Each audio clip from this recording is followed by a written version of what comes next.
الحمدلله رب العالمين نحمده ونستعينه ونؤمن به ونتوكل عليه ونعوذ بالله من شرور أنفسنا ومن سيئات أعمالنا من يهده الله فلا مضل له ومن يضلل فلا هادي له وأشهد أن لا إله إلا الله وحده لا شريك له وأشهد أن محمدا عبده ورسوله أرسله بالهدى ودين الحق ليظهره على الدين كله ولو كره المشركون اللهم صل على محمد وعلى آل محمد كما صليت على إبراهيم وعلى آل إبراهيم إنك حميد مجيد وبارك على محمد وعلى آل محمد كما باركت على إبراهيم وعلى آل إبراهيم إنك حميد مجيد أما بعد فإن أصدق الحديث كتاب الله وخير السنن سنن محمد صلى الله عليه وسلم وشر الأمور محدثاتها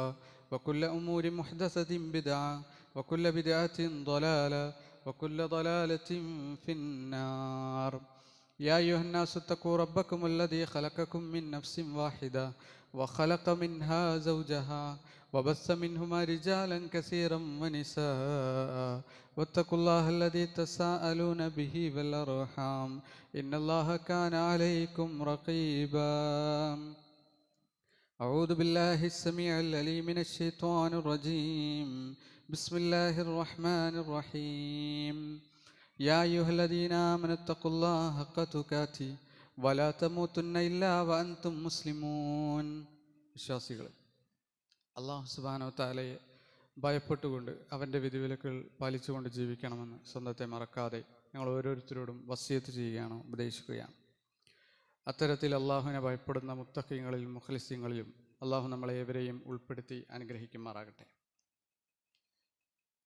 പ്രവാചകൻ സല്ലല്ലാഹു അലൈഹി വസല്ലമയുടെ സ്വഹാബികളിൽ ഒരു യുവാവായിരുന്ന സ്വഹാബിയാണ് അബൂ മഹ്ദൂറ അൽ ജുമഹി റളിയല്ലാഹു അൻഹു. അദ്ദേഹത്തെ സംബന്ധിച്ച ഒരു സംഭവം, ഒരു കഥ ഇമാം ദഹബി അദ്ദേഹത്തിൻ്റെ സിയറു ആലാമിൻ നുബല എന്ന് പറയുന്ന ഗ്രന്ഥത്തിൽ എഴുതുന്നുണ്ട്. അദ്ദേഹം പറയുകയാണ്, ഇസ്മുഹു സലമത്ത് ബിൻ മുഅയ്ർ. അദ്ദേഹത്തിൻ്റെ ശരിക്കുമുള്ള പേര് സലമ എന്നാണ്. അദ്ദേഹം നബി സല്ലല്ലാഹു അലൈഹി വസല്ലമയിൽ വിശ്വസിച്ചിരുന്ന ഒരു വ്യക്തിയായിരുന്നില്ല. പല സ്വഹാബികളെപ്പോലെ തന്നെയും പ്രവാചകനെ വെറുക്കുകയും ഇസ്ലാമിനെതിരെ സംസാരിക്കുകയും നിലകൊള്ളുകയും ഒക്കെ ചെയ്തിരുന്ന ഒരു വ്യക്തി. അന്നഹു ലമ്മ സമിഅ അൽ അദാൻ വഹുവ മഅ ഫിത്യത്തും മിൻ ഖുറൈശ്. ഖുറൈശികളിലെ യുവാക്കളിൽ, ചെറുപ്പക്കാരിൽ അബൂ മഹ്ദൂറ റളിയല്ലാഹു അൻഹു ഉണ്ടായിരുന്നു. അബൂ മഹ്ദൂറ പ്രവാചകനെയും സ്വഹാബികളെയും വെറുത്തിരുന്നു. മക്കയിൽ വന്ന് അവിടെ മക്കം ഫത്തഹിന് ശേഷം ബാങ്ക് കൊടുക്കുന്നത് കേട്ടപ്പോൾ അല്ലാഹു അക്ബർ എന്ന് പറയുന്ന അള്ളാഹുവിനെ വാഴ്ത്തിക്കൊണ്ടും തൗഹീദ് പ്രഖ്യാപിച്ചുകൊണ്ടുമുള്ള ആ ഒരു വിളംബരം കേട്ട സമയത്ത് അബൂ മഹ്ദൂറയടക്കമുള്ള അവിടുത്തെ ചെറുപ്പക്കാർക്ക് വളരെ ദേഷ്യം വന്നു, അവർക്ക് വെറുപ്പ് തോന്നി. അപ്പോൾ നബി സല്ലല്ലാഹു അലൈഹി വസല്ലമയുടെ സ്വഹാബികൾ ബാങ്ക് കൊടുക്കുന്നതിനെ കളിയാക്കിക്കൊണ്ട് യസ്തഹ്സിഊൻ വയഹ്കൂന സൗത്തൽ മുഅദ്ദിനി ഗൈദൻ, മുഅദ്ദിനിൻ്റെ ശബ്ദത്തെ അനുകരിച്ച് അതിനെ കളിയാക്കിക്കൊണ്ട് അവർ ബാങ്ക് കൊടുക്കാൻ തുടങ്ങി. അപ്പോൾ ഈ ബാങ്കിനെ കളിയാക്കിക്കൊണ്ട്, ബിലാൽ റളിയല്ലാഹുവിൻ്റെ ബാങ്കിനെ കളിയാക്കിക്കൊണ്ട് ബാങ്ക് കൊടുത്തത് അബൂ മഹ്ദൂറ റളിയല്ലാഹു അൻഹു ആയിരുന്നു. ഫകാന ഹുവ മിൻ അഹ്സനിഹിം സൗത. ആ ചെറുപ്പക്കാരിൽ ഏറ്റവും നല്ല സ്വരമുള്ള വ്യക്തിയായിരുന്നു അബൂ മഹ്ദൂറ റളിയല്ലാഹു അൻഹു. ഫറഫഅ സൗതഹു മുസ്തഹ്സിഅൻ ബിൽ അദാൻ. ബാങ്കിനെ കളിയാക്കിക്കൊണ്ട് ആ നല്ല സ്വരത്തിലൂടെ അബൂ മഹ്ദൂർ ഇങ്ങനെ ചൊല്ലാൻ തുടങ്ങിയപ്പോൾ ഫസമിഅഹു നബി സല്ലല്ലാഹു അലൈഹി വസല്ലം അമറ ബിഹി. പ്രവാചകൻ അബൂ മഹ്ദൂറയെ ഇങ്ങോട്ട് കൊണ്ടുവരാൻ വേണ്ടി പറഞ്ഞു. പ്രവാചകൻ അത് കേട്ടു, അദ്ദേഹത്തെ ഇങ്ങോട്ട് കൊണ്ടുവരുമെന്ന് പറഞ്ഞു. ഫമുസ്സില ബൈന യദൈഹി വഹുവ യദുന്നു അന്നഹു മഖ്തൂൽ. അപ്പോൾ അബൂ മഹ്ദൂറ നബിയുടെ മുമ്പിലേക്ക് വരുന്നത്, എന്നെ ഇപ്പം മുഹമ്മദ് കൊല്ലും, ഞാൻ കളിയാക്കിയതിൽ വളരെ ദേഷ്യത്തിലാണ് മുഹമ്മദ്, അതുകൊണ്ട് എൻ്റെ ജീവിതം അവസാനിച്ചു എന്ന് പേടിച്ചിട്ടാണ് മുഹമ്മദ് നബി സല്ലല്ലാഹു അലൈഹി വസല്ലമയുടെ മുമ്പിൽ വരുന്നത്. അപ്പോൾ പ്രവാചകൻ സല്ലല്ലാഹു അലൈഹി വസല്ലമ അദ്ദേഹത്തിൻ്റെ പ്രതീക്ഷയ്ക്ക് നേരെ വിരുദ്ധമായ ഒരു പ്രവർത്തനം ചെയ്തു. ഫമസഹൻ നബിയ്യു സല്ലല്ലാഹു അലൈഹി വസല്ലം നാസിയതുഹു. അദ്ദേഹത്തിൻ്റെ നെറുക പ്രവാചകൻ സല്ലല്ലാഹു അലൈഹി വസല്ലമ തടവി. അദ്ദേഹത്തിൻ്റെ നെറുക തടവി. അദ്ദേഹം പറയാണ്, ഫംതല ഖൽബി വല്ലാഹി ഈമാനം വയഖീന. ആ സമയത്ത് എൻ്റെ മനസ്സിൽ ഈമാനും ദൃഢതയുമൊക്കെ നിറഞ്ഞു. മുഹമ്മദ് നബി സല്ലല്ലാഹു അലൈഹി വസല്ലമയോടുള്ള ഇഷ്ടം, ഈമാൻ, ഇസ്ലാമിലുള്ള വിശ്വാസമൊക്കെ എൻ്റെ മനസ്സിലേക്ക് വന്നു. എൻ്റെ ഉള്ളിലുണ്ടായിരുന്ന നന്മകളൊക്കെ പുറത്തേക്ക് വന്നതുപോലെ എനിക്ക് തോന്നി. വഅലിംതു അന്നഹു റസൂലുള്ളാഹ്. ആ നിമിഷം തൊട്ട് ഈ മുഹമ്മദ് എന്ന് പറയുന്ന വ്യക്തി അള്ളാഹുവിൻ്റെ റസൂലാണ് എന്ന് എനിക്ക് ബോധ്യമായി. ഫഅൽഖ അലൈഹി നബി സല്ലല്ലാഹു അലൈഹി വസല്ലം, പ്രവാചകൻ സല്ലല്ലാഹു അലൈഹി വസല്ലം ആ വ്യക്തിക്ക് അയാളുടെ മനസ്സിനെ ശുദ്ധീകരിക്കാൻ, അയാളുടെ മനസ്സിലുള്ള കോപവും വെറുപ്പും ഒഴിവാക്കാൻ സഹായിച്ചു എന്ന് മാത്രമല്ല, പ്രവാചകൻ അദ്ദേഹത്തെ അവിടെ ഒരു മുഅദ്ദിനായി നിശ്ചയിക്കുകയാണ്. അല്ലമഹു ഇയ്യാഹു, ബാങ്ക് എങ്ങനെയാണ് കൊടുക്കേണ്ടത് എന്ന് വാക്കും അതിൻ്റെ രൂപവും ഒക്കെ പ്രവാചകൻ സല്ലല്ലാഹു അലൈഹി വസല്ലം പഠിപ്പിച്ചു കൊടുത്തു. വഅമറഹു അയ്യുഅദ്ദിന ലി അഹ്ലി മക്ക, മക്കക്കാർക്ക് ബാങ്ക് കൊടുക്കാൻ വേണ്ടി അദ്ദേഹത്തെ നിശ്ചയിച്ചു, ഈ അബു മഹ്ദൂറ എന്ന് പറയുന്ന ചെറുപ്പക്കാരനെ. വഹുവ ഇബ്നു സിത്തിൻ വഅശ്റസിന, അദ്ദേഹത്തിന് ആ സമയത്ത് കേവലം 16 വയസ്സാണ്. അങ്ങനെ അവിടുത്തെ മുഅദ്ദിനായി അദ്ദേഹം മാറി. ഇമാം സഹബി റഹിമുള്ള പറയാണ്, ഫക്കാന മുഅദ്ദിനുഹും ഹത്താ മാത, മരണം വരെ മക്കക്കാർക്ക് വേണ്ടി ബാങ്ക് കൊടുത്തിരുന്ന ഒരു വ്യക്തിയായിരുന്നു അദ്ദേഹം. സുമ്മ കാന അഖ്ബഹു ബഅദ യതവാറസൂനൽ ആസാൻ കാബിറൻ അൻ കാബിരിൻ, പിന്നീട് അദ്ദേഹത്തിൻ്റെ മക്കളും അദ്ദേഹത്തിൻ്റെ മക്കളുടെ മക്കളുമൊക്കെ ആയിട്ട് ഇന്ന് വരെ, അഥവാ ഇമാം ദഹബി റഹിമുള്ള സംസാരിക്കുന്ന ഈ കാലഘട്ടം വരെ, ഏകദേശം 6-ാം നൂറ്റാണ്ടൊക്കെ വരെ അബൂ മഹ്ദൂറ റളിയല്ലാഹുവിൻ്റെ മക്കളും സന്തത പരമ്പരകളുമായിരുന്നു മക്കയിൽ ബാങ്ക് കൊടുത്തിരുന്നത് എന്നുള്ളതാണ്.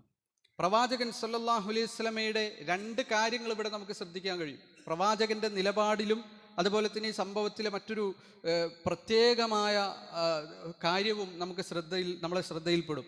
ഒന്ന്, പ്രവാചകൻ സല്ലല്ലാഹു അലൈഹി വസല്ലമ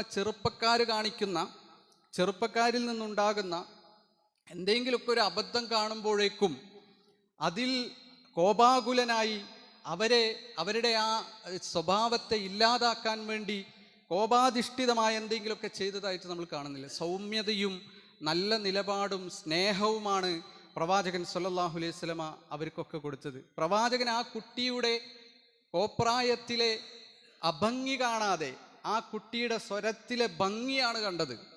ആ കുട്ടിയുടെ കഴിവിനെ പ്രോത്സാഹിപ്പിക്കാൻ വേണ്ടി ആ കുട്ടിയെ തെരഞ്ഞെടുക്കുകയാണ് ചെയ്തത്. ഇത് തീർച്ചയായും കൗമാരക്കാരെ, ചെറുപ്പക്കാരെ കൈകാര്യം ചെയ്യുന്ന സമയത്ത് നമ്മളുടെ ഒക്കെ മനസ്സിലുണ്ടാകേണ്ട ഒരു ഗുണമാണ് പ്രവാചകൻ സല്ലല്ലാഹു അലൈഹി വസല്ലം നമുക്ക് കാണിച്ചു തന്ന മാതൃക. രണ്ടാമത്, പ്രവാചകൻ സല്ലല്ലാഹു അലൈഹി വസല്ലം ചെയ്ത പ്രവർത്തനം നിങ്ങൾ നോക്കൂ. ഫമസഹൻ നബിയു സല്ലല്ലാഹു അലൈഹി വസല്ലം ആസിയതഹു, പ്രവാചകൻ ആ ചെറുപ്പക്കാരൻ്റെ മൂർദാവ് അല്ലെങ്കിൽ ആ നെറുക, നാസിയത്ത് പ്രവാചകൻ സല്ലല്ലാഹു അലൈഹി വസല്ലം തടവി അദ്ദേഹത്തിന് വേണ്ടി പ്രാർത്ഥിച്ചു എന്നാണ്. എന്തുകൊണ്ടാണ് നാസിയത്ത് തടവിയത്? വിശുദ്ധ ഖുർആൻ നാസിയത്ത് എന്ന് പറയുന്ന മുഖദ്ദിമുർ റഅസ്, നമ്മുടെ തലയുടെ മുൻഭാഗത്തുള്ള നെറ്റിയോട് ചേർന്ന് അല്ലെങ്കിൽ നെറ്റിയും കൂടി ഉൾപ്പെട്ട ഭാഗത്തെയാണ് നാസിയത്ത് എന്ന് പറയാം. ആ ഭാഗത്തിന് വളരെ പ്രാധാന്യം വിശുദ്ധ ഖുർആനിൽ നമുക്ക് കാണാൻ സാധിക്കും. കല്ലാ ലഇല്ലം യൻതഹി ലനസ്ഫഅൻ ബിന്നാസിയ നാസിയത്തിൻ കാദിബത്തിൻ ഖാതിഅ എന്ന് സൂറത്തുൽ അലക്കിൽ 15-16 ആയത്തിൽ ഈ നാസിയത്ത് തന്നെ അല്ലാഹു സുബ്ഹാനഹു വ തആല ഉപയോഗിക്കുന്ന കാണാൻ സാധിക്കും. കളവ് പറയുന്ന, തെറ്റിന് പ്രേരിപ്പിക്കുന്ന അവരുടെ നെറുക എന്ന് വിശുദ്ധ ഖുർആൻ പറയുന്നത് കാണാൻ സാധിക്കും. അപ്പം നമ്മളെ തെറ്റിന് പ്രേരിപ്പിക്കുന്ന, കളവ് പറയാൻ പ്രേരിപ്പിക്കുന്ന, വഴികേടിലേക്ക് നയിക്കുന്ന, നമ്മളുടെ നിയന്ത്രണ ശേഷിയെ നശിപ്പിക്കുന്ന ഒരു ഭാഗമാണ് യഥാർത്ഥത്തിൽ ഈ നാസിയത്ത് എന്ന് പറയുന്നത്. ആ നാസിയത്ത് എന്ന് പറയുന്ന ഭാഗത്താണ് പ്രവാചകൻ സല്ലല്ലാഹു അലൈഹി വസല്ലം തടവിയിട്ട് ആ കുട്ടിക്ക് വേണ്ടി പ്രാർത്ഥിക്കുന്നത്. ഇന്ന് ആളുകൾ, ന്യൂറോ സയൻറ്റിസ്റ്റുകളൊക്കെ പഠിച്ചപ്പോൾ അവർ പറയാണ്, മനുഷ്യന്മാരുടെ തലച്ചോറിൻ്റെ ഫ്രണ്ടൽ ലോബും പ്രീഫ്രണ്ടൽ കോർട്ടസൊക്കെ സ്ഥിതി ചെയ്യുന്ന ഭാഗമാണത്. ആ ഭാഗത്ത് ഏറ്റവും പ്രധാനപ്പെട്ട, മനുഷ്യൻ്റെ ജീവിതത്തിന് ഏറ്റവും പ്രാധാന്യമർഹിക്കുന്ന ഒരു ദൗത്യം നിർവഹിക്കുന്ന ഒരു ഭാഗം, നമ്മളുടെ ആത്മനിയന്ത്രണത്തിൻ്റെ ഭാഗമാണ് യഥാർത്ഥത്തിൽ ഈ ഫ്രണ്ടൽ ലോബും പ്രീഫ്രണ്ടൽ കോർട്ടസും ഒക്കെ. അപ്പോൾ ആ ഭാഗത്ത് നിയന്ത്രണ ശേഷി എന്ന് പറയുന്ന, അതിനെ നിയന്ത്രിക്കുന്ന, നമ്മളെ സ്വന്തം തീരുമാനങ്ങളെയും പ്രവർത്തനങ്ങളെയും പെരുമാറ്റത്തെയും ഒക്കെ നിയന്ത്രിക്കാൻ വേണ്ടി കരുത്തൊരുക്കുന്ന ഒരു ഭാഗം, മസ്തിഷ്കത്തിൻ്റെ ഒരു ഭാഗമാണിത്, ഈ നാസിയത്ത്. ആ നാസിയത്ത് നമുക്ക് നശിച്ചു കഴിഞ്ഞാൽ നമുക്ക് പിന്നെ ഒരു കൺട്രോളും ഉണ്ടാവില്ല. നമ്മളെ പെരുമാറ്റത്തിൽ, നമ്മളുടെ തിരഞ്ഞെടുപ്പിൽ, നമ്മളുടെ സ്വഭാവത്തിലൊക്കെ എല്ലാത്തിലും കൺട്രോൾ പോകും എന്നുള്ളത്, നമുക്ക് നിയന്ത്രണശേഷി ഇല്ലാതെയാകുമെന്നുള്ളത് ഒരുപാട് പഠനങ്ങളിലൂടെ തെളിഞ്ഞ ഒരു കാര്യമാണ്. ഇപ്പം ഈ പ്രീഫ്രണ്ടൽ കോർട്ടക്സിന് രോഗം വന്ന രോഗികളുണ്ട്. ഉദാഹരണത്തിന് ഒരു രോഗി, ഫീനിസ് ഗേജ് എന്ന് പറയുന്ന ഒരു രോഗി, ലോകത്തെല്ലാം ശാസ്ത്രലോകത്ത് അറിയപ്പെടുന്ന ഒരു രോഗിയാണ്.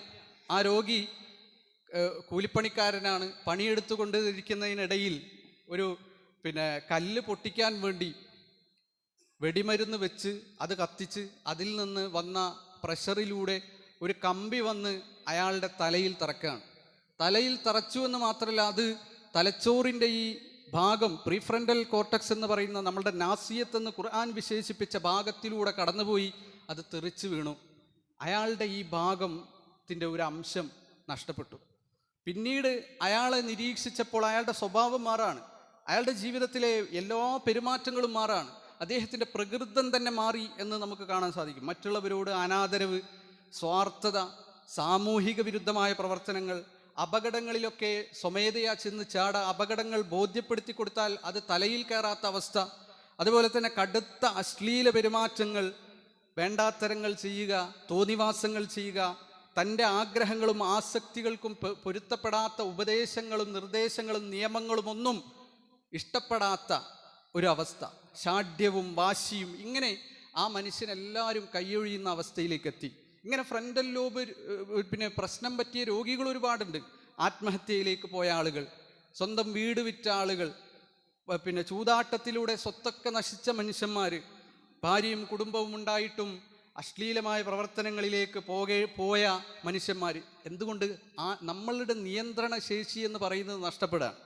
നിയന്ത്രണശേഷി നഷ്ടപ്പെടുന്ന അവസ്ഥയിലേക്ക് ഈ പ്രീഫ്രണ്ടൽ കോർട്ടക്സ്, ഈ നാസിയത്തിൻ്റെ കേടുപാട് നമ്മളെ നയിക്കും എന്നുള്ളതാണ് പറയുന്നത്.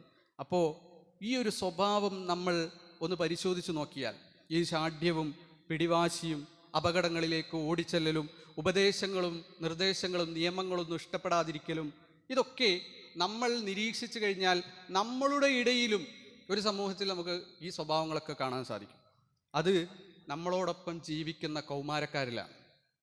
ഈ കൗമാരക്കാരെ സംബന്ധിച്ചിടത്തോളം അവരുടെയും തലച്ചോറിലെ നാസിയത്ത് ദുർബലാണ്. പ്രവാചകൻ സല്ലല്ലാഹു അലൈഹി വസല്ലം അതുകൊണ്ടായിരിക്കണം അദ്ദേഹത്തിൻ്റെ അബൂ മഹ്ദൂറ റളിയല്ലാഹുവിൻ്റെ നെറുകയിൽ കൈവച്ചുകൊണ്ട് പ്രാർത്ഥിച്ചത്.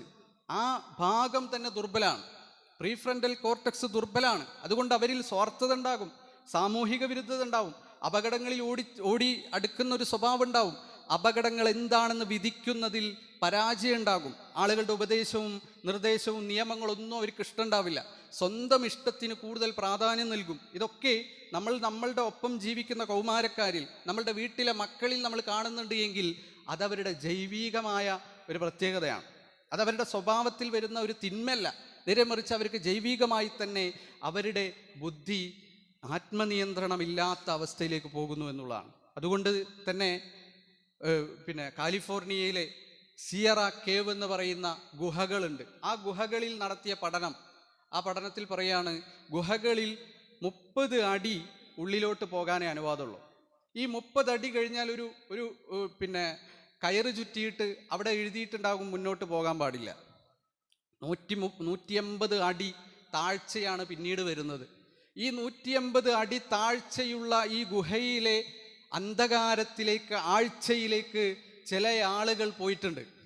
അവരുടെ അസ്ഥിക്കുടങ്ങൾ പല സമയങ്ങളിലായി പരിശോധനക്കും വിധേയമാക്കിയിട്ടുണ്ട്. അപ്പോൾ പരിശോധനക്ക് വിധേയമാക്കിയ വ്യക്തികൾ, ഗവേഷകർ പറയുന്നത്, ആ ഗുഹയിലെ ആരും കടക്കാൻ പാടില്ല എന്നെഴുതി വെച്ച, ആരും കടക്കാൻ ധൈര്യപ്പെടാത്ത ആ അന്ധകാരത്തിലേക്ക്, ആഴത്തിലേക്ക് കാല് വെച്ച് ഒന്ന് പോയി നോക്കാം എന്ന് വിചാരിച്ച അസ്ഥികൂടങ്ങൾ പരിശോധിച്ചപ്പോൾ അവരൊക്കെ കൗമാരക്കാരാണ്.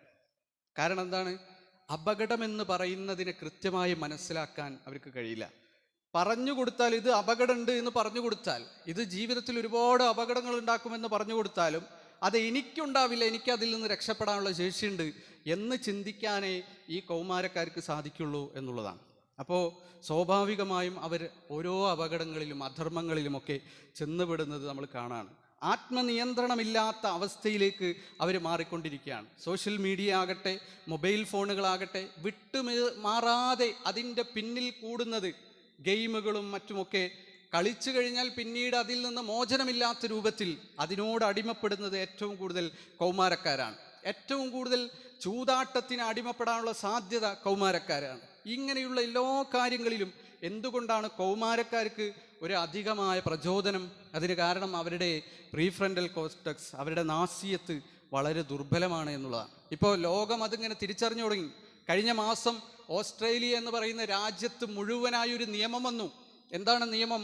16 വയസ്സിന് മുകളിലുള്ളവർക്ക് മാത്രമേ സോഷ്യൽ മീഡിയയിൽ അക്കൗണ്ട് സ്ഥാപിക്കാൻ പറ്റുള്ളൂ. ബാക്കിയുള്ളവർക്ക് നിയമവിധേയമല്ല. 16 വയസ്സോ അതിന് താഴെയുള്ളവർക്ക് ഫേസ്ബുക്കും വാട്സപ്പും ഇൻസ്റ്റാഗ്രാമിലും ഒന്നും സ്വന്തം അക്കൗണ്ട് ഉണ്ടാക്കാൻ പാടില്ല. അത് നിരോധിച്ചു. വികസിത രാഷ്ട്രങ്ങളൊക്കെ ആ നിലയിലേക്ക് പോയിക്കൊണ്ടിരിക്കുകയാണ്. സ്കാൻഡിനേവിയൻ രാജ്യങ്ങൾ, ഫിൻലൻഡും സ്വീഡനും ഒക്കെ 16 വയസ്സ് 18 വയസ്സൊക്കെ കഴിഞ്ഞിട്ടല്ലാതെ സ്വന്തമായി മൊബൈൽ കൈവശം വെക്കാൻ പാടില്ല എന്ന നിയമം അടുത്ത കൊല്ലം കൊണ്ടുവരാൻ പോവാണ്. അതുപോലെ തന്നെ സ്കൂളുകളിൽ അത് തീർത്തും കൊണ്ടുവരാൻ പാടില്ല. വീടുകളിൽ 6 വയസ്സിന് താഴെയുള്ള കുട്ടികൾക്ക് മൊബൈൽ ഫോൺ കൊടുത്താൽ അത് നിയമവിരുദ്ധമാണ്. മാതാപിതാക്കൾ കളിക്കാനും ശബ്ദം ഉണ്ടാക്കാനൊക്കെ തുടങ്ങുമ്പോൾ അവരടക്കിയിരുത്താൻ വേണ്ടിയിട്ട് ചെറിയ കുട്ടികളുടെ കയ്യിൽ മൊബൈൽ ഫോൺ കൊടുക്കും. അത് സ്വീഡനിലും ഫിൻലൻഡിലൊക്കെ ആണെങ്കിൽ അത് നിയമവിരുദ്ധമാണ്. ഈ മാതാപിതാക്കൾക്ക് എതിരായി കേസെടുക്കാൻ ചിലപ്പോൾ സാധ്യതയുണ്ട്. അപ്പം ഇങ്ങനെയുള്ള ദിശയിലേക്ക് കടന്നു വന്നുകൊണ്ടിരിക്കുകയാണ്. കാരണം എന്താണ്? അടിമപ്പെട്ടുകൊണ്ട് എന്താണ് അപകടകരമായ കാര്യങ്ങളെന്ന് മനസ്സിലാക്കാതെ, തിരിച്ചറിയാതെ എല്ലാ അധർമ്മങ്ങൾക്കും അപകടങ്ങൾക്കും പിന്നിൽ പായുന്നവരായിക്കൊണ്ട് പോകുന്നതിന് ജൈവശാസ്ത്രപരമായ പിന്തുണ അവരുടെ ശരീരത്തിലുണ്ട് എന്നുള്ളതാണ്. അതുകൊണ്ട് ലഹരി ഉപയോഗങ്ങളിൽ നിങ്ങൾ നോക്ക്. നമ്മുടെ നാട്ടിൽ ലഹരി ഏറ്റവും കൂടുതൽ വിൽക്കപ്പെടുന്നത് സ്കൂളുകളിലാണ്. സ്കൂളുകൾ കേന്ദ്രീകരിച്ചുകൊണ്ട് വിൽപ്പന ചെയ്യുന്ന ഇവർക്കറിയാം, ഇവർ പഠിച്ചിട്ടാണ് വിൽപ്പന ചെയ്യുന്നത്. എന്തുകൊണ്ടാണ് ഒരു ഓഫീസിലോ അല്ലെങ്കിൽ ഒരു സ്ഥാപനങ്ങളിൽ, മുതിർന്നവർ വർക്ക് ചെയ്യുന്ന സ്ഥാപനങ്ങളിലോ തൊഴിലിടങ്ങളിലോ ചെന്നിട്ട് അങ്ങനെ വിൽക്കാത്തത്? കാരണം അവർക്കൊക്കെ നിയന്ത്രണ ശേഷിയുണ്ട്. അവർക്കൊക്കെ അപകടങ്ങൾ തിരിച്ചറിയാനും അത് കണക്ക് കൂട്ടാനുമുള്ള ശേഷി കൂടുതലുണ്ട്. പക്ഷേ ഈ കൗമാരക്കാർക്കും കുട്ടികൾക്കും ഇല്ല. അതുകൊണ്ട് ഇവരെ പിടിപ്പിച്ചാൽ തീർച്ചയായും വമ്പൻ വിജയം ഇതിന് സാധിക്കുമെന്നുള്ള തിരിച്ചറിവാണ് യഥാർത്ഥത്തിൽ ഈ ലോബികൾ കച്ചവടത്തിന് വേണ്ടി, ലഹരി കച്ചവടത്തിന് വേണ്ടി സ്കൂളുകളും വിദ്യാലയങ്ങളും കലാലയങ്ങളും തിരഞ്ഞെടുക്കാനുള്ള കാരണം. ഒരുപാട് പ്രയാസകരമായ വാർത്തകൾ നമ്മൾ കേട്ടുകൊണ്ടിരിക്കുകയാണ്. ഇപ്പോൾ അടുത്തിടെ താമരശ്ശേരിയിൽ സ്കൂളിൽ വിദ്യാർത്ഥിയെ തല്ലിക്കൊന്ന വാർത്തയൊക്കെ നമ്മൾ കേട്ടു. അവിടെ വാർത്തകളിൽ ആ കുട്ടികൾ പരസ്പരം കൊലപാതകത്തിന് മുമ്പ് സംസാരിക്കുന്ന സംസാരങ്ങളൊക്കെ വിട്ടിരുന്നു. അതൊക്കെ നമ്മൾ കേൾക്കുമ്പോൾ നമ്മൾ കാണാൻ സാധിക്കുന്നത് ഇതൊരു പ്രശ്നമുള്ള കാര്യമല്ല, അപകടം അത്ര ഇല്ല എന്നുള്ള രൂപത്തിലുള്ള സംസാരങ്ങളാണ്. കാരണം എന്താണ്? അപകടങ്ങളെ തിരിച്ചറിയാൻ, താൻ ചെയ്യുന്ന പ്രവർത്തനത്തിൻ്റെ ഭവിഷ്യത്ത് എത്രയാണ് എന്ന് അളക്കാനുള്ള ശേഷി ആ മനുഷ്യന്മാർക്ക് ഇല്ല, ആ പ്രായത്തിലില്ല എന്നുള്ളതാണ് നമ്മൾ മനസ്സിലാക്കേണ്ടത്. അതുകൊണ്ട് നമ്മളുടെ ജീവിതത്തിൽ ഇത്തരത്തിൽ ഒരു വിഭാഗം നമ്മളുടെ ഒപ്പം ജീവിക്കുന്നുണ്ട് എന്ന തിരിച്ചറിവ്, കനിവിൻ്റെ തിരിച്ചറിവ്, പ്രവാചകൻ സല്ലല്ലാഹു അലൈഹി വസല്ലം മനസ്സിലാക്കിയതുപോലെ കാരുണ്യത്തോടു കൂടിയുള്ള, ദയയോടുകൂടിയുള്ള തിരിച്ചറിവ് നമുക്കുണ്ടാവേണ്ടതുണ്ട്. അവരെ തിന്മകളിൽ നിന്ന്, അധർമ്മങ്ങളിൽ നിന്ന്, ആത്മനിയന്ത്രണങ്ങളില്ലാത്ത പ്രവർത്തനങ്ങളിൽ നിന്ന്, അപകടങ്ങളിൽ നിന്ന് രക്ഷിക്കാനും ഏറ്റവും നല്ല മാർഗത്തിലേക്ക് കൊണ്ടുവരാൻ നമുക്ക് സാധിക്കണം. അതിന് വിരുദ്ധമായ കാര്യങ്ങളൊക്കെ നമ്മൾ വീട്ടിൽ നിന്നും പരിസരത്ത് നിന്നും നമ്മൾ തുടച്ചു മാറ്റണം. ഇപ്പം ഗെയിമുകളാണെങ്കിൽ, ഈ കുട്ടികൾ കളിക്കുന്ന ഗെയിമുകളൊക്കെ നമ്മളൊന്ന് പരിശോധിച്ച് നോക്കൂ. നമുക്കറിയില്ല ഇതെന്താണ് ഇവർ കളിച്ചുകൊണ്ടിരിക്കുന്നതെന്ന്. ഈ കളിച്ചുകൊണ്ടിരിക്കുന്ന ഗെയിമുകളിൽ ഏറ്റവും പ്രധാനപ്പെട്ട 3 ഗെയിമുകൾ അത് ശാസ്ത്രജ്ഞന്മാർ, സാമൂഹിക ശാസ്ത്രജ്ഞന്മാർ പഠനവിധേയാക്കി. ലോകത്ത് ഏറ്റവും കൂടുതൽ കൗമാരക്കാർ കളിക്കുന്ന ഏറ്റവും പ്രധാനപ്പെട്ട 3 ഗെയിമുകൾ. ഈ ഗെയിമുകൾ, ഞാൻ ഗെയിമുകൾ പറയുന്നില്ല, ആ ഗെയിമുകൾ മുഴുവനും വയലൻസാണ്. ആളുകളെ തല്ലുക, കൊല്ലുക, മോഷ്ടിക്കുക, അതുപോലെ തന്നെ വെടിവെച്ച് കൊല്ലുക, ഇതൊക്കെയാണ് ആ ഗെയിമുകളിലുള്ളത്. ഇതൊരു കളിയായി അവർ കളിക്കുന്നതിനപ്പുറം നമ്മളെപ്പോലെ, നമ്മളുടെ തലമുറയെപ്പോലെ ഇതൊന്നും യാഥാർത്ഥ്യമല്ല എന്ന ബോധം നഷ്ടപ്പെട്ടു പോകുമ്പോൾ അവർ ഈ പ്രവർത്തനത്തെ പ്രാവർത്തികമാക്കിക്കൊണ്ടിരിക്കുകയാണ് എന്ന് സാമൂഹിക ശാസ്ത്ര പഠനങ്ങളൊക്കെ നമുക്ക് ബോധ്യപ്പെടുത്തി തരാൻ. അപ്പം ഈ കാര്യങ്ങളൊക്കെ മാറ്റണം. ഇപ്പം ഇന്നത്തെ സിനിമകൾ എടുത്തു നോക്കിയാലും സീരിയലുകൾ എടുത്തു നോക്കിയാലും എല്ലാം ഇത്തരത്തിലുള്ള മോശമായ പ്രവർത്തനങ്ങളെ പ്രോത്സാഹിപ്പിക്കുന്നതാണ്. തഗ് ലൈഫുകളെ പ്രോത്സാഹിപ്പിക്കുന്ന ഒരു കാര്യം ഇങ്ങോട്ട് പറഞ്ഞാൽ ഉരുളക്കുപ്പേരി പറയുക, നല്ല മാസ് ഡയലോഗ് അങ്ങോട്ട് തിരിച്ചു കൊടുക്കുക. അധ്യാപകരും പോലീസുകാരും ഇങ്ങോട്ട് എന്തെങ്കിലും പറഞ്ഞാൽ അതിനേക്കാൾ ശക്തമായി അങ്ങോട്ട് പറയുന്നവനാണ് നായകനായിട്ട് നമ്മൾ സിനിമകളിലും സീരിയലുകളൊക്കെ കണ്ടുകൊണ്ടിരിക്കുന്നത്. പക്ഷേ അങ്ങനെ യാഥാർത്ഥ്യത്തിൽ പറഞ്ഞു കഴിഞ്ഞാൽ എന്താവും? ഒരു പോലീസുകാരനോട് എടാ എന്ന് പറഞ്ഞാൽ അങ്ങോട്ട് പോടാ എന്ന് പറയുന്ന സംസ്കാരം വളർത്തിയെടുത്താൽ കലാപങ്ങളാണ്, പ്രശ്നങ്ങളാണ് ഈ സമൂഹത്തിൽ ഉണ്ടാവുക. അങ്ങനെ ഒരു കൗമാരക്കാരെ വളർത്തിയെടുക്കുന്ന മാധ്യമങ്ങൾ, സോഷ്യൽ മാധ്യമങ്ങളാണ് നമ്മളുടെ ചുറ്റുപാട് നടന്നുകൊണ്ടിരിക്കുന്നത്. അതൊക്കെ നമ്മളുടെ വീട്ടിൽ നിന്ന് ഒഴിവാക്കേണ്ട കാലമായി. നമ്മൾ വിചാരിക്കണം നമ്മളെ മോൻ മാത്രം, നമ്മളുടെ മകൾ മാത്രം ഈ മൊബൈൽ ഉപയോഗിച്ചില്ലെങ്കിൽ, സോഷ്യൽ മീഡിയ ഉപയോഗിച്ചില്ലെങ്കിൽ അതെന്താവുമെന്ന് നമ്മൾ ചിന്തിച്ചുകൊണ്ടിരിക്കുമ്പോൾ നമുക്ക് മുസ്ലിങ്ങൾക്ക്, വിശ്വാസികൾക്ക് അപകർഷത നമ്മൾ നിലനിർത്തിക്കൊണ്ടിരിക്കുന്ന സമയത്ത് പാശ്ചാത്യർ അത് നിരോധിച്ചു കൊണ്ടിരിക്കുകയാണ്. പാശ്ചാത്യർ ഇതിൻ്റെ അപകടങ്ങൾ മനസ്സിലാക്കിക്കൊണ്ടിരിക്കുകയാണ്. കൗമാരക്കാർക്കും യുവാക്കൾക്കും ഏറ്റവും നല്ല ദിശാബോധത്തിലേക്ക് നയിക്കുന്ന സംരംഭങ്ങൾ വേണമെന്ന തിരിച്ചറിവിലേക്ക് പാശ്ചാത്യർ വന്നുകൊണ്ടിരിക്കുകയാണ്, അമുസ്ലിങ്ങൾ വന്നുകൊണ്ടിരിക്കുകയാണ്. അതുകൊണ്ട് ഒരു അപകർഷതയും നമുക്ക് വേണ്ട. കൃത്യമായി പഠിച്ച് എന്തൊക്കെ നടപടികൾ, എന്തൊക്കെ സാംസ്കാരികമായ നിയമങ്ങൾ നമ്മുടെ വീട്ടിലും പരിസരത്തും വെക്കണോ അത് വെക്കാനുള്ള ധൈര്യം നമുക്കുണ്ടാകണം. അത് അവരുടെ തന്നെ ഗുണത്തിനാണ് എന്ന് ബോധ്യപ്പെടുത്തി കൊടുക്കാൻ, സ്നേഹത്തോടെ കനിവോടെ അവർക്ക് മനസ്സിലാക്കി കൊടുക്കാൻ നമുക്ക് സാധിക്കണം. അല്ലാഹു സുബ്ഹാനഹു വ തആല അങ്ങനെ മനസ്സിലാക്കി കൗമാരക്കാരോടും നമുക്ക് ചുറ്റുപാടും ജീവിക്കുന്ന യുവാക്കളോടും പെരുമാറുന്ന വിശ്വാസികളിൽ നമ്മളേവരെയും ഉൾപ്പെടുത്തി അനുഗ്രഹിക്കുമാറാകട്ടെ. അൽഹംദുലില്ലാഹ് വസ്സലാത്തു വസ്സലാമു അലാ റസൂലിഹിൽ അമീൻ വഅലാ ആലിഹി വസഹബി അജ്മഈൻ അമ്മാ ബഅദ്. ഒരിക്കൽ കൂടി അള്ളാഹുവിനെ ഭയപ്പെട്ടുകൊണ്ട് ജീവിക്കണമെന്ന് വസിയത്ത് ചെയ്യുകയാണ്, ഉപദേശിക്കുകയാണ്. ദുർബലമായ നാസിയത്ത്, പ്രീഫ്രണ്ടൽ കോർട്ടക്സുമായി നടക്കുന്ന നമ്മൾക്ക് ചുറ്റുമുള്ള ഈ യുവാക്കളും കൗമാരക്കാരും, അവരുടെ ഏറ്റവും വലിയ പ്രശ്നങ്ങളിലൊന്ന് പിയർ പ്രഷർ എന്നുള്ളതാണ്. സ്വന്തം പ്രായത്തിലുള്ള സമപ്രായക്കാരായ മനുഷ്യന്മാർ, കൂട്ടാളികൾ, കൂട്ടുകാർ, ഇവരിലൊക്കെ ഒറ്റപ്പെടുക എന്നുള്ളത് അതിവേദനാജനകമായി അനുഭവപ്പെടുന്ന ഒരു പ്രായമാണ് കൗമാരപ്രായം എന്ന് പറയുന്നത്. നമ്മൾ ഒരു 20, 30 ആയിക്കഴിഞ്ഞാൽ അതിന് മുകളിലോട്ട് എത്ര പോകുന്നോ അത്രയും നമുക്ക് ഒറ്റപ്പെടലിൻ്റെ വേദന കുറയും. നമ്മളുടെ കൂട്ടുകാരായിരുന്ന, നമ്മളെ സഹപ്രവർത്തകരായ, നമ്മളെ ഓഫീസിലുള്ള 4-5 പേര് നമ്മളോട് സംസാരിക്കുന്നില്ല, നമ്മളെ ഒറ്റപ്പെടുത്താണ് എന്നതുകൊണ്ട് നമുക്കധികം വിഷമമുണ്ടാവില്ല. പക്ഷേ കൗമാരക്കാരെ സംബന്ധിച്ചിടത്തോളം അവരുടെ പ്രീഫ്രണ്ടൽ കോർട്ടക്സ് ദുർബലമായതിനാൽ ഈ വേദന അധികമാണ്. അവർക്ക് ഒറ്റപ്പെടുതൽ സഹിക്കാൻ കഴിയില്ല. കൂട്ടുകാരോടൊപ്പം ചേരുക എന്നുള്ളത് ജീവിതത്തിൻ്റെ തന്നെ വലിയ ലക്ഷ്യമായിട്ട് പരിഗണിച്ച് നടക്കുന്ന ഒരു മനുഷ്യ വംശമാണ് യഥാർത്ഥത്തിൽ ഈ പ്രായത്തിലുള്ള ചെക്കന്മാർ. അതുകൊണ്ട് അവരിൽ ഉൾപ്പെടാൻ വേണ്ടി, അവരുടെ സമപ്രായക്കാരുടെ സംഘത്തിൽ പെടാൻ വേണ്ടി പല കാര്യങ്ങളും ചെയ്യുമെന്ന് മാത്രമല്ല, അത് ചെയ്തു കഴിഞ്ഞാൽ കൂടുതൽ ആസ്വാദനവും അവർക്ക് കിട്ടും. നമ്മളൊക്കെ കൂട്ടുകാരുമായിട്ട് നടക്കുന്ന ഒരു കാലം ഉണ്ടായിരുന്നു. ആ കാലത്തിൽ നിന്ന് മാറി ഇപ്പോൾ നമുക്ക് മറ്റു ആസ്വാദനങ്ങൾ നമുക്ക് കിട്ടുന്നു. കുടുംബവുമായി ഇരിക്കുമ്പോൾ, അല്ലെങ്കിൽ ഒരു കല്യാണത്തിന് പോകുമ്പോൾ, അല്ലെങ്കിൽ നമുക്ക് വേണ്ടപ്പെട്ട എന്തെങ്കിലും കാര്യം ചെയ്യുമ്പോൾ നമുക്കിപ്പോൾ നല്ല ആസ്വാദനമുണ്ട്. നമുക്കൊരു ടൂറ് പണ്ട് കാലത്തുണ്ടായിരുന്നത് പോലെ അത്ര ആസ്വാദകരമായി തോന്നുന്നില്ല. പക്ഷേ അതിൻ്റെ ആസ്വാദനം നഷ്ടപ്പെടാനുള്ള കാരണം, നമുക്ക് അതിനേക്കാൾ നല്ല കാര്യങ്ങൾ ആസ്വാദ്യകരമായി തോന്നാൻ കാരണം നമ്മളുടെ ഈ നാസിയത്ത് ശക്തമായതുകൊണ്ടാണ്. ഇത് ശക്തമല്ലാത്തൊരു വിഭാഗത്തെ സംബന്ധിച്ചിടത്തോളം ഏറ്റവും കൂടുതൽ അവർക്ക് ആസ്വാദനമുള്ളൊരു കാര്യം കൂട്ടുകാരുമായി വിലസുക, അവരെന്ത് ചെയ്യുന്നുവോ അതിൽ സംഗമാവുക.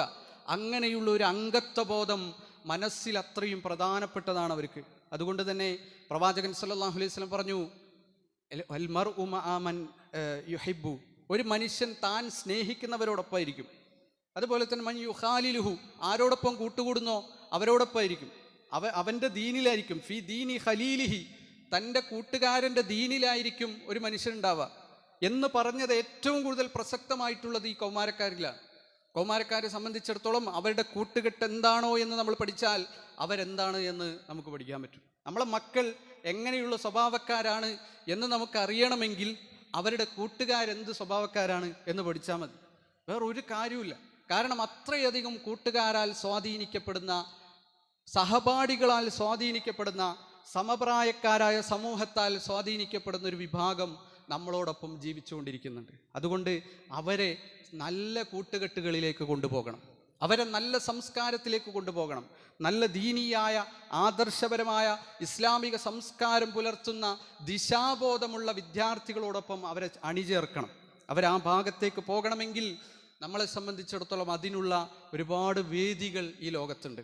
വിശുദ്ധ ഖുർആൻ സൂറത്തുൽ കഹ്ഫിൽ പറയുന്നുണ്ട്, നഹ്നു നഖുസ്സു അലൈക നബഅഹും ബിൽ ഹഖ്, ഞാൻ നിങ്ങൾക്ക് അവരെ പറ്റിയുള്ള ഒരു കഥ പറഞ്ഞു തരാം, സത്യമായിട്ടുള്ള കഥ.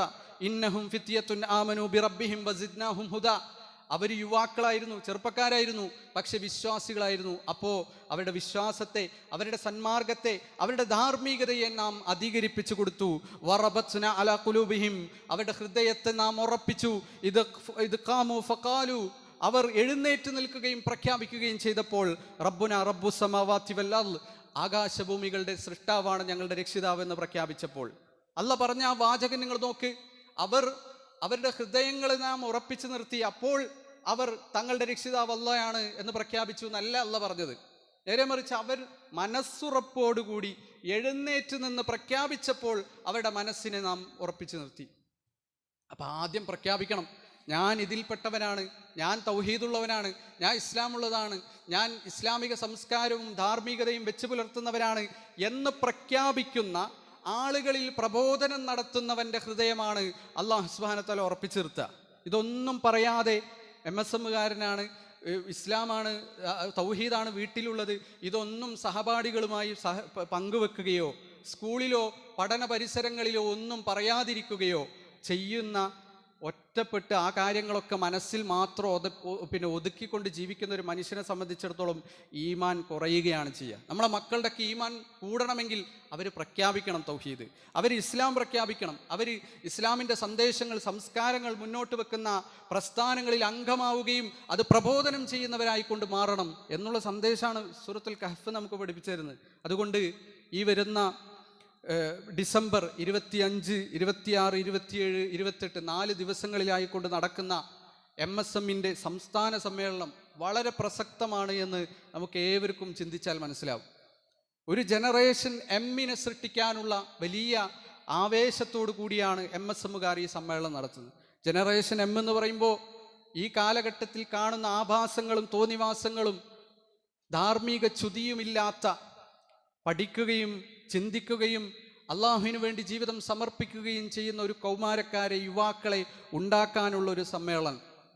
ആ സമ്മേളനത്തിൽ നമ്മളെ മക്കളെ, നമ്മളെ വീട്ടിലുള്ളവരെ, നമ്മൾക്ക് പരിചയമുള്ള കുടുംബക്കാരിലും മറ്റുമുള്ളവരെ എല്ലാവരെയും രജിസ്റ്റർ ചെയ്യേണ്ട സമയമാണിത്. രജിസ്റ്റർ ചെയ്യുക, എല്ലാവരെയും അതിലേക്ക് കൊണ്ടുവരിക. ആ സമ്മേളനവുമായി ബന്ധപ്പെട്ട ഒരു കളക്ഷനാണ് ഇന്ന് നമ്മളുടെ പള്ളിയിൽ നടക്കുന്നത്. അതിലേക്ക് ഉദാരമായി സംഭാവന ചെയ്യുക. ഈ ഒരു സംരംഭത്തിൻ്റെ പ്രസക്തി നമ്മൾ തിരിച്ചറിയുക. അല്ലാഹു സുബ്ഹാനഹു വ തആല അത്തരത്തിൽ ഏറ്റവും നല്ല മക്കളുള്ള, ധാർമ്മികമായും ഇസ്ലാമിക സംസ്കാരം വെച്ച് പുലർത്തുന്ന മക്കളെ വളർത്താനും അവരെ ഭാവിയിലെ ഇസ്ലാമിൻ്റെ ചിഹ്നങ്ങളാക്കിക്കൊണ്ട്, അടയാളങ്ങളാക്കിക്കൊണ്ട് ഉയർത്തിക്കൊണ്ടുവരുവാനും സാധിക്കുന്ന മാതാപിതാക്കളായി നമ്മളെ അല്ലാഹു സുബ്ഹാനഹു വ തആല മാറ്റുമാറാകട്ടെ. നമ്മളുടെ ജീവിതത്തിൽ വന്നുപോയിട്ടുള്ള ചെറുതും വലുതുമായ, രഹസ്യവും പരസ്യവുമായ എല്ലാ തെറ്റുകുറ്റങ്ങളും അല്ലാഹു പുറത്തു മാപ്പാക്കി തരുമാറാകട്ടെ. നമ്മളുടെ ജീവിതത്തിൽ വന്നുപോയിട്ടുള്ള ചെറുതും വലുതുമായ, രഹസ്യവും പരസ്യവുമായ എല്ലാ തെറ്റുകുറ്റങ്ങളും അള്ളാഹു പുറത്ത് മാപ്പാക്കി തരുമാറാകട്ടെ. നമുക്ക് മുമ്പ് കഴിഞ്ഞു പോയിട്ടുള്ള വിശ്വാസിനികൾക്ക് അള്ളാഹു മഗ്ഫിറത്തും മർഹമത്തും നൽകി അനുഗ്രഹിക്കുമാറാകട്ടെ. പട്ടിണി മൂലം, ദാരിദ്ര്യം മൂലം, കടങ്ങൾ മൂലം, രോഗങ്ങൾ മൂലം ഒരുപാട് പ്രയാസങ്ങൾ അനുഭവിക്കുന്ന എല്ലാ വിശ്വാസികൾക്കും അള്ളാഹു ശമനവും സൗഖ്യവും നൽകി അനുഗ്രഹിക്കുമാറാകട്ടെ. ജീവിതത്തിൻ്റെ എല്ലാ മേഖലകളിലും അള്ളാഹു ബർക്കത്ത് നൽകി അനുഗ്രഹിക്കുമാറാകട്ടെ. നമ്മളുടെ ഈ പള്ളിയുടെ നിർമ്മാണവും അതിൻ്റെ പരിപാലനവുമായി ബന്ധപ്പെട്ടുകൊണ്ട് ഭാഗധേയമായ സഹോദരൻ, അദ്ദേഹത്തിൻ്റെ കുടുംബം എല്ലാവർക്കും തക്കതായ പ്രതിഫലം നൽകി അള്ളാഹു അനുഗ്രഹിക്കുമാറാകട്ടെ. അല്ലാഹുമ്മ ഗ്ഫിർ മുഅ്മിനീന വൽ മുഅ്മിനാത്ത് വൽ മുസ്ലിമീന വൽ മുസ്ലിമാത്ത് അൽഅഹ്യാഇ മിൻഹും വൽ അംവാത്ത് ഇന്നക മുജീബു ദഅവാതി യാ ഖാദിൽ ഹാജാത്ത് റബ്ബനാ ലാ തുആഖിദ്നാ ഇൻ നസീനാ വഖ്തഅനാ റബ്ബനാ വലാ തഹ്മിൽ അലൈനാ ഇസ്റൻ കമാ ഹമൽതഹു അലാ ലദീന മിൻ ഖബ്ലിനാ ربنا ولا تحملنا ما لا طاقة لنا به واغفر لنا وارحمنا أنت مولانا فانصرنا على القوم الكافرين. ربنا آتنا في الدنيا حسنة وفي الآخرة حسنة وقنا عذاب النار. ربنا تقبل منا إنك أنت السميع العليم وتب علينا إنك أنت التواب الرحيم. آمين آمين آمين برحمتك يا أرحم الراحمين.